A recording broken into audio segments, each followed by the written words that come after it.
자, 22번째 시간이고요. 하늘 보호자의 광경 중에서 세 번째 이야기를 하겠습니다. 하나님 보호자 앞에는 여러 종류의 존재들, 영어로 being이 있다고 했습니다. 지난 시간에 24장로에 대해서 소개를 했고요. 24장로가 어떤 존재들인가에 대해서 설명을 드렸습니다. 자, 오늘 소개하는 것은 7 등불에 대해서 말씀을 드리겠습니다. 4장 5절입니다.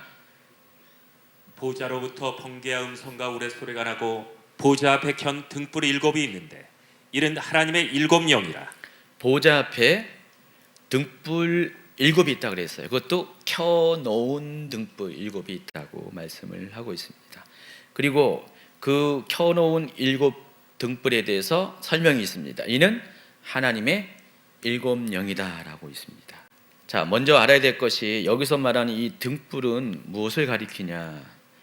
앞서 계시록 1장 20절에 보면은 사도 요한은 뭘 봤습니까? 7 촛대를 봤다 그랬습니다.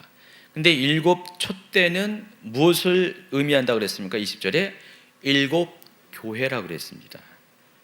영어 성경으로 보시면은 아주 명확한데, 사도 요한이 본 계시록 1장에서 본 7 촛대는 영어로 램프 스탠드라고 써 있습니다. 저기 메노라가 있잖아요.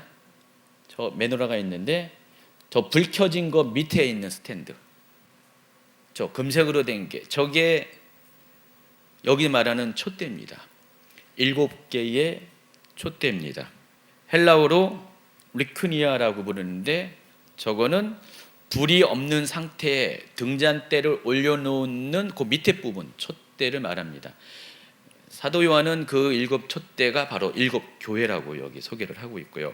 지금 읽어드리는 계시록 4장 5절의 등불로 번역한 헬라어 이 람파데스, 이 단어는 촛대가 아니라 그 위에 올라가 있는 등잔불을 의미합니다. 저 지금 빛나고 있는, 밑에는 촛대, 위에는 등불입니다.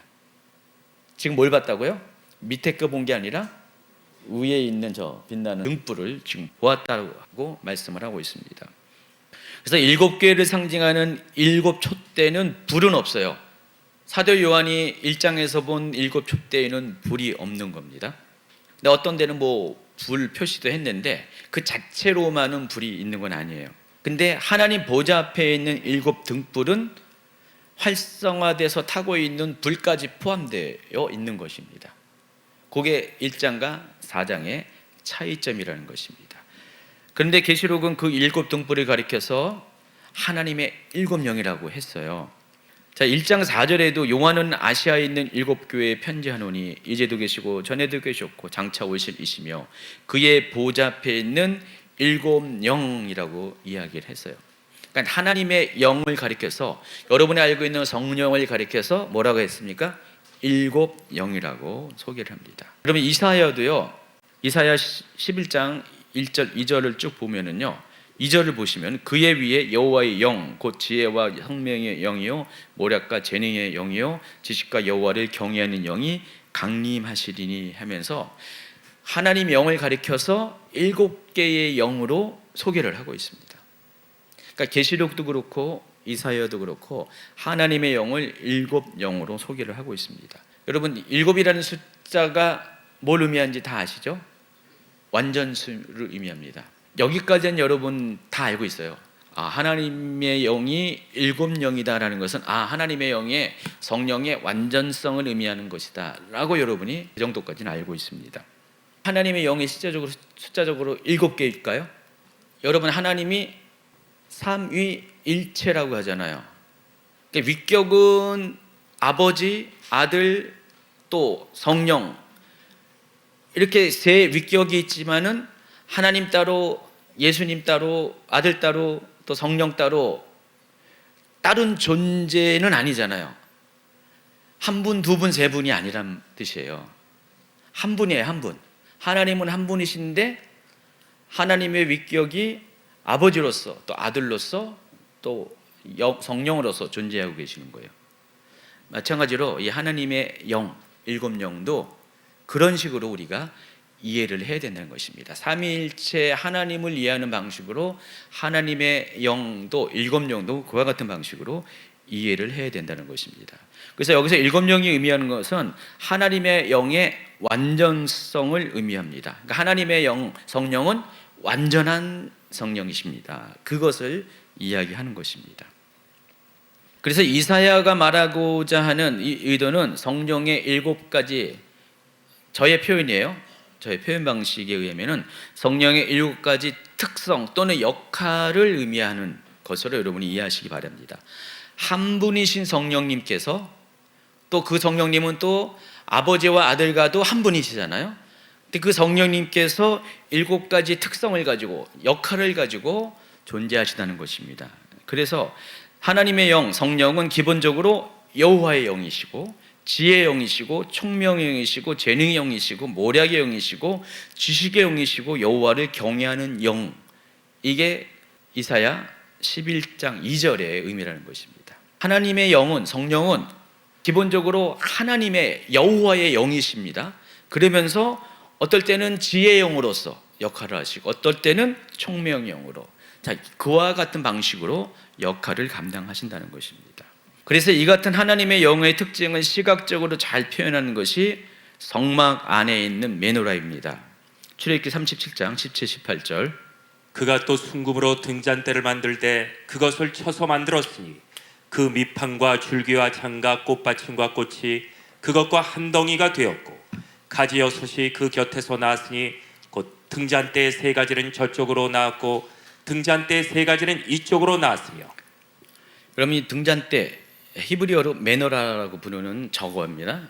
이 메노라는요, 하나님의 영의 특성을 잘 반영시키는 것입니다. 자, 성막과 성전이 무엇을 본따서 만들었다고 그랬죠? 하늘 보좌에 있는 것을 모델 삼아서 그대로 갖고 온 거예요. 하나님이 성막을 만들라고 할 때 거기 있는 특히 구성품들 같은 경우 그냥 대충 그냥 즉흥적으로 만드는 게 아니라 이미 하나님 보좌에 있는 것들을, 광경들을 가지고 그것을 반영시키는 모습, 또 의미를 가지고 만들라고 하신 것입니다. 그 중에 하나가 이 등잔대, 이 메노라입니다. 그러니까 메노라는요, 이사야가 묘사한 성령의 특성을 너무나 잘 반영시켜서 소개하고 있습니다.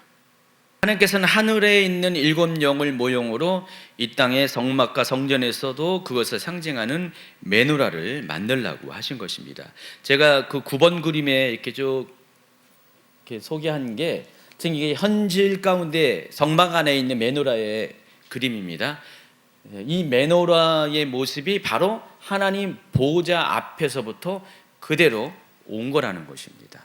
사도 요한이 본 하나님 보좌 앞에 있는 일곱 등불의 모습은 램프 스탠드 대신 그 일곱 등불은 램프가 켜져 있는 겁니다. 촛대만 있는 게 아니라 그 모습은 바로 이와 같은 모습이었다는 것입니다.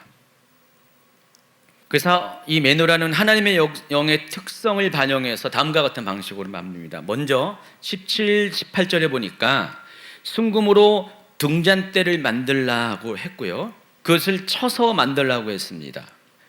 일단 메노라는 순금으로 만들고요, 그 무게가 1달란트예요. 34kg. 순금 1달란트 34kg. 그것을 만드는데 조각조각 이어붙이는 게 아니라, 지금 저거를 조각조각 이어붙이는 게 아니라 34kg 되는 순금 덩어리를 망치로 두들겨서 만드는 거예요. 저거 여러분 만들 수 있을 것 같아요? 망치로 두들겨서? 굉장히 어려운 작업이죠. 그러니까 하나님이 정말 저걸 만들 수 있는 지혜를 붓살렐에게 줘서 만든 것이지, 사람이 아무리 고안해도 저렇게 만들기 쉽지 않을 것 같습니다. 그러니까 망치를 두들겨가지고요, 여러분이 말하는 망치는 뭐 큰 해머 같은 망치 말하는 게 아니라 아주 미세한 가공을 할 수 있는 그런 망치, 끝에 뭐 정도 있겠죠, 톡톡톡 치면서 해가지고 금은 보석을 세공하는 세공사처럼 저렇게 세공 작업을 해서 저와 같은 형태의 메노라를 만들라고 말씀하셨어요. 근데 보시면 알겠지만은 저거의 가장 중심에 뭐가 있습니까? 기둥 같은 게 있죠. 성경에는 그걸 가리켜서 줄기라고 그랬습니다. 가운데 있는 게 줄기예요. 여러분 나무가 있으면 나무가 기둥이 있고 줄기가 딱 뻗잖아요. 나무 줄기가 쫙 올라갑니다. 그러니까 줄기가 올라가고 줄기 사이로 뭐가 생깁니까? 가지들이 생겨나잖아요. 저기 똑같은 모양이에요. 지금 저 메노라가 뭘 본따서 만들었냐? 아몬드 나무를 본따서 만든 거예요. 아몬드 나무에 줄기가 있고 줄기 옆으로 좌우로 가지가 뻗어 나갑니다. 그걸 본따서 만든 거예요. 저거는 아몬드 나무를 본따서 줄기를 본따서 줄기와 가지를 본따서 만든 겁니다.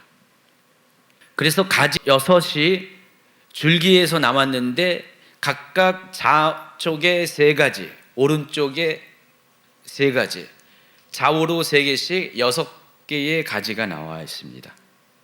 그리고 좌우의 각 가지마다 6개의 가지마다 아몬드 모양의 등잔과 꽃받침과 꽃을 만들었습니다.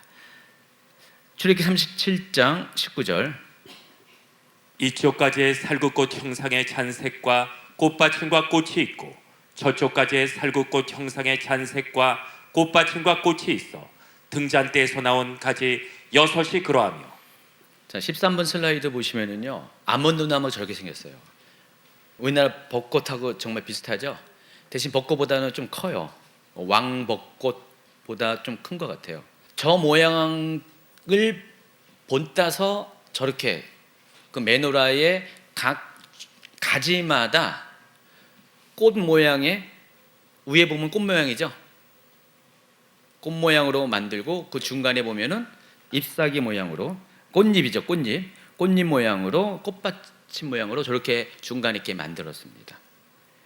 그리고 20절에 보니까 등잔대 줄기 가운데 이 기둥과 같은 역할을 하는 건 중앙에 있는 데에는요, 살구꽃 형상의, 아몬드 꽃 형상의 잔넥과 꽃받침과 꽃이 있다고 그랬습니다. 16번 슬라이드 보시면은 저것을 표현한 거예요.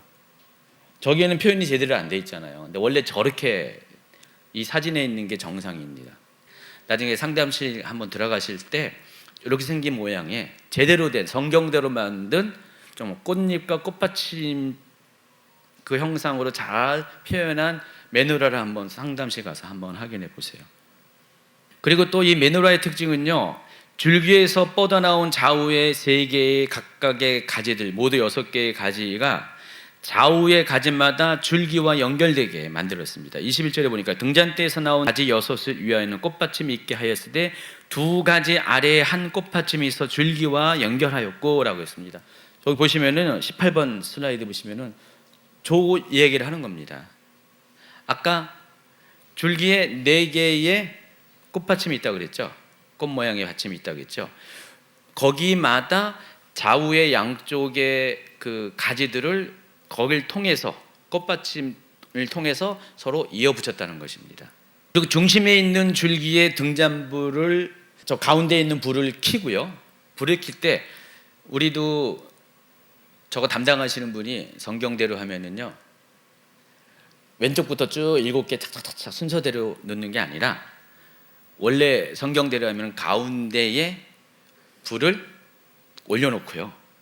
담당하시는 분 기억하세요? 가운데 불을 올려놓고, 원래는 그 불을 올려놓은 다음에 그 불에다가 이것을 붙여가지고 옆에 불들을 하나씩 이쪽 이런 방식으로 불을 붙여나가는 겁니다. 가운데 있는 게 본래의 불이에요. 불씨예요. 불씨고 좌우에 서로 가지로 연결된 것을 쌍으로 그런 식으로 첫 번째 쌍을 불을 붙이고 또 두 번째 쌍을 불을 붙이고 세 번째 쌍, 그런 식으로 불을 붙였다는 것입니다. 원래 성경적인 방식이요. 자, 보시면은 19번 슬라이드 보시면은 그 설명이 쭉 이렇게 나와 있습니다. 나중에 성경 구절을 다 샅샅이 찾아서 한번 확인해 보시기 바랍니다. 이처럼 메노라는 이 살구나무, 아몬드 나무의 모양을 모티브로 해서 가운데에 있는 한 줄기로부터 좌우에 각 3개씩의 가지, 총 6개의 가지가 옆으로 뻗어나온 형태로 만들어졌고요. 그래서 최종적으로 7개의 등잔대가 생겨난 겁니다. 자, 그런데 전체적으로 가운데 줄기를 포함해서 7개의 등잔대이지만 중요한 것은 가운데 줄기에서 파생된 거예요. 파생돼서 각각 좌우에 3개씩 좌우에 있는 것들이 하나씩 서로 연결돼 가지고 한 세트가 돼 가지고 모두 6개가 가운데 줄기를 기본으로 거기서 파생된 형태로 만들어졌다는 것입니다. 여러분, 이렇게 만들어졌다면은요, 종속 개념이 생기는 거예요. 가운데 있는 줄기로부터 각각 좌우에 3개씩의 가지가 따라간 거죠. 그래서 이사야가 11장 2절에서 묘사한 게 뭐라고 했어요? 그의 위에 여호와의 영, 곧 지혜와 총명의 영, 이런 식으로 묘사했잖아요. 그러니까 여호와의 영이 있고, 그리고 그 여호와의 영 다음에 2개의 쌍씩, 2개 지혜와 총명, 모략과 재능, 지식과 여호와를 경외하는 영이 강림한다는 그 의미는 기본적으로 여호와의 영을 기본으로 해서 지혜와 총명의 영이, 또 모략과 재능의 영이, 그리고 지식과 여호와를 경외하는 영이 각각 쌍을 이뤄서 활동을 한다는 거예요. 그래서 이 21번 슬라이드 보시면은 이와 같은 형태로 묘사를 할 수가 있는 거예요. 그러니까 하나님의 영은 한 분이신데, 한 영이신데, 메노라에 불을 켤 때 가운데 불을 켜고 그 불을 가지고 좌우에 각 쌍에 등잔불이 켜지는 것처럼 여호와의 영이 기본으로 해가지고 이렇게 지혜와 총명의 영, 모략과 재능의 영, 또 지식과 여호와를 경외하는 영이 활동을 한다라는 그런 의미입니다. 그러면 이 이사야서만 보면은 우리가 뭔 말하는지 잘 이해가 안 되는데, 이 메노라랑 같이 연결시켜서 이걸 읽으면 이게 이 말이구나라는 것이 바로 이해가 되죠. 이해하시겠죠? 그래서 하나님의 영은 이와 같은 식으로 존재한다는 거예요. 이게 하나님 보좌 앞에도 이와 같이 메노라 형태로 하나님의 영이 계셨고요. 그리고 그 모양 그대로, 그 역할 그대로 성막 안에도 메노라를 통해서, 등잔대를 통해서 이와 같이 하나님의 영이 성막을 비추고 계신다는 것입니다. 자, 여러분, 성막 안에, 지성소 안에 뭐가 있어요? 하나님의 보좌를 상징하는 뭐가 있다고 했죠?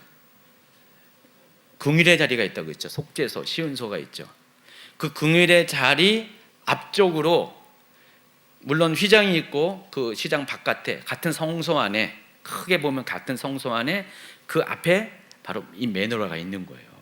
하나님의 보좌 앞에 메노라가 있는 것과 똑같다는 것입니다. 그래서 이 7등불은 하나님의 영, 곧 성령을 형상한 상징하는 사실을 아시기 바랍니다. 그래서 앞으로도 계속 이야기하겠지만은, 이 하나님께서는 하늘 보좌에 있는 존재들, 오늘 이제 3번째 시간인데 이 존재들, 보좌 얘기했고 이스라 장로 얘기했고, 오늘 이 하나님의 영광을 상징하는 이 메노라도 그렇고, 전부 다 하나님 보좌에 있는 것들을 성막과 성전 안에 하나님이 그것을 우리가 알 수 있도록 재현을 하신다는 것입니다. 그러니까 성막을 보면은 하나님의 보좌의 모습이 이렇고, 그 보좌에 있는 그 각각의 존재들의 역할이 이런 것인 것을 알 수 있고요. 거꾸로 하늘 보좌를 잘 이해하면은 반대로 성막은, 성막 안에 있는 이 기구들은 이런 역할을 하는 거구나, 이것을 상징하는 거구나, 이것을 서로 알 수가 있다는 것입니다. 다음 주에 소개할 네 생물, 하나님 아까 주변에 있는 네 생물은 성막 안에 2그룹 천사로 그것이 그대로 모양을 가지고 왔습니다. 하나님 보좌가 있는 언약궤 위에 속죄소에 바로 조각되어 있는 2그룹 천사가 있죠. 이게 바로 네 생물을 상징하는 거예요. 다음 주에 다뤄드릴 네 생물. 그리고 하나님 주변에 천군 천사들이 많이 있는데, 성막 아래 보면은 천장이나 또 입구 쪽에 휘장 같은 데다가 전부 다 천사들을 전부 다 소를 나서 만듭니다. 언약궤 위에도 금으로 만든 천사 조각상이 있지만은 천장과 각 휘장에도 천사들을 그룹을 수놓아 놓거든요. 그게 바로 하나님 보좌 주변에 있는 네 생물 외의 주변에 포진하고 있는 천군 천사를 의미하는 것이에요. 자, 그런데 이 7등불은 7등대 위에 놓여야 그 역할을 감당할 수가 있습니다. 아까 얘기했던 위에 있는 등불 싹 빼고 난 나머지가 촛대라고 했죠. 계시록 1장에 보여준 교회를 상징하는 7교회를 상징하는 촛대라고 했죠. 근데 그 저 촛대가 촛대 역할을 하기 위해서는 뭐가 있어야 된다고? 그 위에 램프, 등불이 켜져야 된다는 거예요. 그러니까 교회가 교회의 역할을 하기 위해서는 어때요? 성령께서 그 교회의 불을 밝혀야지 그 교회가 비로소 참된 교회가 될 수 있다는 것입니다. 하나님이 왜 사도 요한에게 교회를 상징하는 물건으로 촛대를 보여준 이유가 바로 여기 있는 거예요. 그러니까 7교회는 하나님의 7영을 모셔드려야 되고 그 7영이 활성화돼서 등잔 때만 있는 게 아니라 불이 붙여져서 타오르는 그런 상황이 되어야지만 하나님께서 그 교회를 통해서 하나님의 일을 행하신다라는 것을 우리에게 알려주는 것입니다. 자, 이게 7등불에 관한 이야기고요. 5절에 보니까 또 그 7등불 바로 앞에 뭔 얘기했냐면 보좌로부터 번개와 음성과 우레소리가 났다 그랬습니다.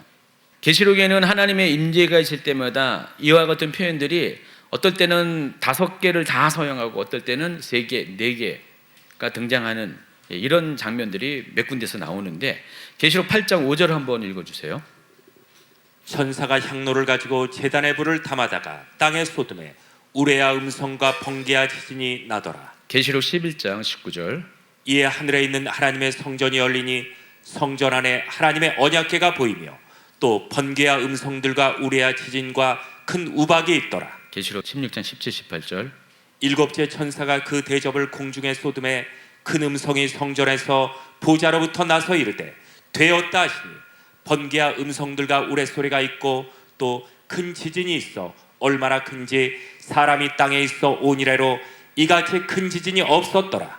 지금 4장 5절에는 보좌로부터 번개와 음성과 우레소리가 났다고만 표현했는데 계시록의 다른 곳에 보면은 이 장면들은 공통점이 있습니다. 하나님이 나타나실 때 어떤 특별한 큰 사건이 벌어질 때 하나님이 자신의 존재를 드러내시는 장면이거든요.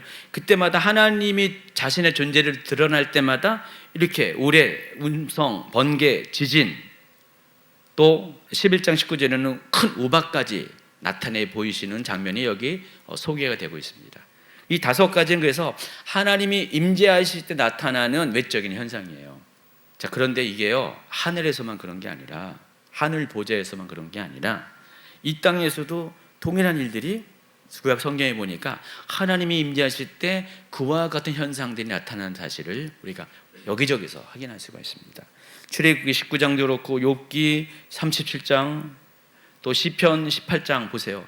그냥 여러분 읽어보세요. 읽어보시면은 하나님이 임재할 때 하늘 보좌에서 있었던 광경과 같은 이런 일들이 이 땅에서도 똑같이 일어난다는 사실을 알 수가 있습니다. 그래서 여러분 하늘 보좌의 광경을 여러분이 사도 요한처럼 올라가 보지 않았어도요 이미 우리 모두는 하늘 보좌의 광경을 이 땅에서 일어나는 현상을 통해서 우리가 알 수가 있는 거예요. 특히 성막을 통해서 아주 명확하게 더 알 수가 있습니다. 그러니까 우리가 이 땅에서 보고 경험하는 이런 것들이 다 하나님 보좌에서 실제로 일어나고 있는 현상이고 지금 사도 요한은 그것을 먼저 보았고 우리에게 알려주고 있다는 것입니다. 그래서 하나님이 임재하신 곳은 어디든지 만물을 초월하시는 하나님의 신성을 표현하는 현상들이 나타나고 있다는 사실을 기억하시기 바랍니다. 그리고 세 번째 소주제가 계시록 4장 6절 전반부에 보니까 보좌 앞에 또 뭐가 있다고 그랬어요? 수정과 같은 유리 바다가 있다고 이야기했습니다. 자, 수정과 같은 유리 바다가 어떻게 생겼는지 한번 이렇게 누가 그려놨더라고요. 이게 수정과 같은 유리 바다라고 있습니다. 근데 하늘 보좌를 형성한 성막의 구조 안에도요 이와 비슷한 모습의 구성품이 있어요. 그게 뭐냐면은 물두멍, 그리고 성막에는 물두멍만 있는데 성전에는요 물두멍도 있고 바다가 있습니다. 바다. 출애굽기 38장 8절 한번 읽어볼까요? 그는 물두멍과 그 받침을 놋새로 만들었는데 그것은 회막 어귀에서 봉사하는 여인들이 바친 놋거울로 만든 것이다. 재료 자체가 놋거울이에요. 놋거울이란 거 뭐죠? 비춰지는 거잖아요. 비춰지는 거잖아요. 우리가 아는 요리거울처럼 그렇게 명확하게 비치는 건 아니지만은 적어도 사람의 형체가 알아볼 수 있을 정도로 그것 같이 반사체입니다. 그 녹거울로 물두멍을 만들라고 그랬습니다. 여러분, 물두멍의 역할이 뭐죠? 물두멍이 어디 사이에 있어요? 번제단이 여기 있고 성막문을 딱 통과하면 바로 앞에 번제단이 있죠. 그리고 번제단 앞에 본래 성막 텐트가 있잖아요. 성소를 하는 텐트 그 사이에 물두멍이 있습니다. 이 물두멍은 아무나 사용하는 것이 아니라 제사장들이 사용하는 것입니다. 제사장이 번제단에 제물을 드리기 전에, 그리고 성소 안에 성막 안으로 들어가기 전에 물두멍에서 손을 닦아요. 근데 여기 보시면 알겠지만 손만 닦습니까? 진짜 거울 역할을 하죠. 자신의 모습이, 옷차림이 괜찮은가, 이것들을 다 확인하고 있어요.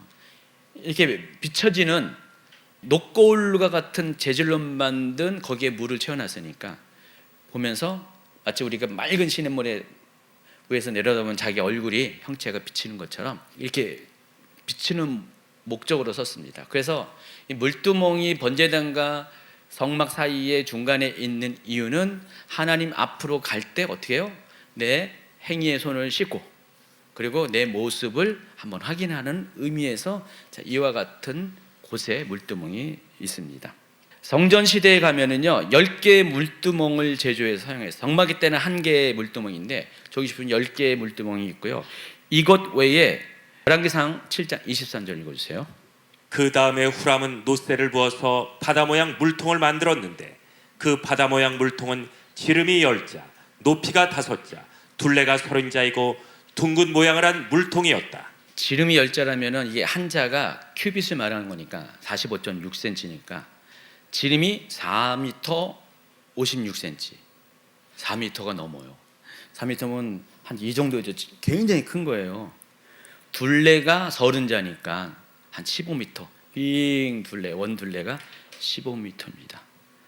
보시면은 2번 그림이 바로 그 바다입니다. 바다인데 이스라엘 사람들은 이 바다의 개념이 어떤 겁니까? 갈릴리 호수와 같은 사해도 마찬가지로 그렇게 내륙에 있는 그 정도 수준도 바다라고 불러요. 어쨌든 그게 자기의 물두멍에 비하면 어떻게 이 바다는 엄청 큰 거죠. 그래서 물두멍과 바다를 구분해서 불렀다는 것입니다. 근데 자세히 살펴보면은 이 물두멍과 바다가 있는 위치가 어디에 있습니까? 하나님 보좌가 여기 있고요. 여기 내생물이 있습니다. 그리고 하나님의 7영이 있어요. 24장로가 있고요. 바다가, 유리바다가 어디 있냐면 이 존재들을 만날 수 있는 공간 안으로 들어오는 바로 경계에 바다가 있습니다. 하나님 보좌에 좀 내생물과 7영이 있고 24장로가 있고, 이 경계 안으로 들어오기 위해서는 바다를 통과해야지 들어올 수가 있는 겁니다. 자, 그럼 바다는 어떤 거예요? 일종의 경계선을 의미하는 거예요. 하나님 보좌로 들어가는, 진입할 수 있는 경계선, 그 역할을 하는 것이 바다라는 것입니다. 그래서 성막 안에 사용하는 물두덩과 바다의 용도를 통해서 하나님 보좌 앞에 있는 수정과 같은 유리바다가 어떤 의미인지를 우리가 또 거꾸로 추적할 수가 있어요. 아까 물두멍이 뭐라고 했어요? 생리의 죄를 씻듯이, 손을 씻듯이 더러운 것을 씻는 거고, 자신을 성찰하는, 거울 보면서 자기의 모습을 고치고 옷매무시를 고치고 하는 그런 용도로 물두멍을 사용한다고 했죠. 또 그것이 확장된 게 바다인데, 그러면 하나님 보좌 앞에 있는 수정과 같은 유리바다는 뭐예요? 그와 같은 것을 점검하고 죄를 씻어서 통과한 사람만이 유리바다에 접근할 수가 있는 거예요. 그 너머로 접근할 수가 있다는 것입니다. 그래서 유리바다는 뭘 의미하냐? 더러움을 씻는 것, 죄가 없는 순결한 자만이 보좌 앞에 이를 수 있다는 것을 상징적으로 우리에게 알려주는 거예요. 하나님 보좌는 더러운 사람이 보좌 앞으로 갈 수가 없다는 것입니다. 그것을 거르는 경계선에 위치하는 것이 수정과 같은 유리바다라는 것입니다. 그런데 15장에 보면은요, 15장 2절을 보면은 이 유리바다를 한 번 더 언급하는데, 이 유리바다를 이렇게 또 불러요. 또 내가 보니 불이 섞인 유리바다 같은 것이 있고 짐승과 그의 우상과 그의 이름의 수를 이기고 벗어난 자들이 유리바닷가에 서서 하나님의 검은 고를 가지고. 여기 보시면은 불이 섞인 유리바다라고 했어요. 계시록 4장에서는 그냥 수정과 같은 유리바다라고 했는데 15장에 이르려면은 불이 섞인 유리바다라고 했어요. 그러니까 유리바다의 기본적인 기능은 그대로 갖고 있으면서 거기에 뭐가 추가됐어요? 불이 섞였다라고 했습니다. 근데 그 불이 섞인 바다에 누가 있다고 그랬어요? 짐승과 그의 우상과 그의 이름의 수를 이기고 벗어난 자들이 유리바닷가에 서서 하나님의 검은 고를 가졌다. 하나님의 하프, 하나님을 찬양하는 그런 위치에 서 있다. 그 얘기를 하고 있습니다. 그래서 일반적인 수정과 같은 유리바다도 순결한 자만이 갈 수 있는 일종의 경계선의 역할을 하는데, 이 불이 섞인 유리바다도 마찬가지로 경계선의 역할을 하는데, 거기에 서 있는 사람들의 모습을 보니까 이들이 누굴까요? 순교자들이에요. 짐승과 그의 우상과 그의 이름의 수를 이기고 벗어난 자들이 계시록 20장 4절, 5절, 6절을 보니까 누구라고 했어요? 순교자라고 했잖아요. 그래서 이 유리바다는 순결한 사람이 가는 곳인데, 특별히 그 중에서도 짐승과 그의 우상과 그의 이름의 수를 이기고 벗어난 자들이 갈 수 있는 곳이다. 그러니까 하나님 보좌는요, 누구나 갈 수 있는 것으로 알고 있는데 실은 아무나 갈 수 없는 곳이에요. 여러분, 천국은 다 가요. 예수 믿는 분들은 정말 온전하게 예수님을 따르는 제자된 삶을 사는 사람은 가는데, 천국 중에서도 이 하나님 보좌는 아무나 가는 게 아니라는 거예요. 왜냐하면 거기 안에는 하나님 보좌 앞에 수정과 같은 유리바다, 불이 섞인 유리바다가 그 하나님 보좌로 가는 그 경계 지점에 있어서, 거기를 통과하려면은 깨끗하고 순결한 자들, 그리고 하나님을 위해서, 예수 그리스도의 복음을 위해서, 말씀을 위해서 기꺼이 자기 목숨을 내놓을 정도까지 충성한 자들이 그 경계 너머로 갈 수가 있다는 것입니다. 그래서 이 경계를 통해 하나님 보좌에 가까이 설 사람이 누구인지를 알려주는데, 계시록 14장 4절 5절을 보면은요, 여기도 14만 4천 명에 대해서 언급을 하는데, 계시록 7장에 있는 14만 4천 명, 또 여기도 14만 4천 명이 언급하는데, 그 14만 4천 명의 자격에 대해서 이렇게 이야기합니다. 이 사람들은 여자와 더불어 더럽히지 아니하고 순결한 자라. 어린 양이 어디로 인도하든지 따라가는 자며, 사람 가운데서 속량함을 받아 처음 익은 열매로 하나님과 어린 양에게 속한 자들이니 그 입에 거짓말이 없고 흠이 없는 자들이더라. 나중에 이 부분에 대한 것은 해당 14장 강의 때 제가 자세히 설명을 하는데, 보기만 해도요, 이 14만 4천 명은 우리가 알고 있는 모든 성도들을 의미하는 것이 아니라는 사실을 알 수가 있죠. 이해하시겠어요? 이런 조건에 맞는 사람만이 14만 4천이에요. 신천지에서 말하는 구원받은 수가 14만 4천이 그게 아니라는 거예요. 구원받은 사람은 훨씬 더 많아요. 그 표현이 계시록 7장 후반부에 나온, 중간 이후에 나와 있는 흰 옷 입은 하늘에 셀 수 없는 무리가 바로 하나님 나라에 올라가는 그런 성도들의 숫자를 의미하고요.